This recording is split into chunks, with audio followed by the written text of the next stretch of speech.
या महापालिका निवडणुकीत अकोल्यात भाषणं गाजली ती ठाकरे गटाचे आमदार नितीन देशमुखांची। आज मकर संक्रांत आहे, आज गोड बोलण्याचा दिवस आहे। नितीन देशमुखांनी या संपूर्ण निवडणुकीची भाषणं केली। आज ते कोणाला गोड बोलणार आहेत, कोणाला तिळगुळ देणार आहेत, आपल्यासोबत स्वतः आमदार नितीन देशमुख आहे। आजचा दिवस गोड बोलण्याचा आहे। कोणत्या राजकीय विरोधकांना तुम्हाला तिळगुळ द्यावं वाटेल? आम्ही तर नेहमी सतत गोड बोलतच राहतो। आम्ही कधी कोणाला खालच्या पातळीवर कधी बोलत नाही, कोणाला कधी अपमानास्पद बोलत नाही। आम्ही वस्तुस्थिती लोकांसमोर मांडतो। परंतु माझी तीळ संक्रांतीनिमित्त सर्व मतदारांना आव्हान आहे, तिळगुळ घ्या आणि आपल्या मशालला मतदान करा। आणि विरोधकांना सुद्धा आव्हान आहे, तिळगुळ घ्या, गोड गोड बोला आणि मराठी माणसाच्या पाठीशी खंबीरपणे उभं राहा। हा महाराष्ट्र मराठी माणसाचा आहे, हा महाराष्ट्र छत्रपती शिवाजी महाराजांचा मावळा आहे।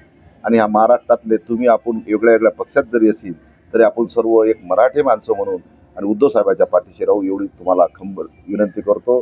जय हिंद, जय महाराष्ट्र। 2-3 विरोधक आहेत, म्हणजे खास करून राणे कुटुंबीय आहेत, राणे कुटुंबीय जे आहेत त्यांना आजच्या गोड बोलण्याच्या दिवशी, संक्रांतीच्या दिवशी तुम्ही काय सल्ला द्याल?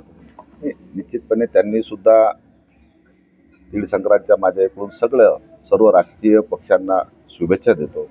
पण त्यांनी नेहमी सुद्धा प्रत्येकाशी चांगल्या पद्धतीने बोलावं, गोड बोलावं। आम्ही सुद्धा गोड बोलू आणि नेहमी राजकारण करत असताना आपण प्रत्येकाचा मान सन्मान जपला गेला पाहिजे। या तीळ संक्रांतीनिमित्त सर्व राजकीय आमचे जे काही विरोधक असतील त्यांना मी मनापासून शुभेच्छा देतो आणि निश्चितपणे मतदारांना सुद्धा ह्या निमित्त आवाहन करतो की आपण मराठी माणसाच्या पाठीशी उभं राहावं।